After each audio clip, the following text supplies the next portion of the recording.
Hola, ¿qué tal amigos y amigas? Aquí les traemos este video para ver rápidamente el funcionamiento de estos bulbos de halógeno tipo xenón, ¿ok? Aquí tengo uno, ¿ok?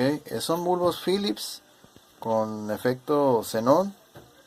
Vamos a dar un poquito más de claridad ahí para que vean. Bueno, casi no se aprecia mucho. Vamos a ver por acá. A ver si ahí lo logra. Ahí está. Philips, ahí está. Toda la especificación está, ok. 60 y 55 watts, Germany, ok. Alemanes, Philips originales con efecto xenón, ok. Ahí está, son del H4, ok. Ya tenemos este conectado y vamos a ver exactamente la intensidad de luz que nos brinda, ok. Vamos a conectar esta patita. Ahí está.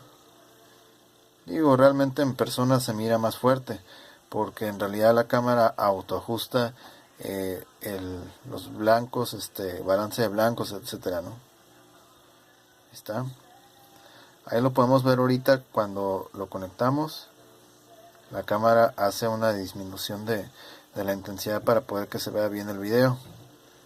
Pero ahí está, ok. Ahí está, es uno y el otro, ok. Este es el de mero arriba, está, mero arriba, y este es el de abajo, ok. Simplemente para que vean que pues sí está funcionando y sobre todo la intensidad, la calidad de la luz que brinda, ok.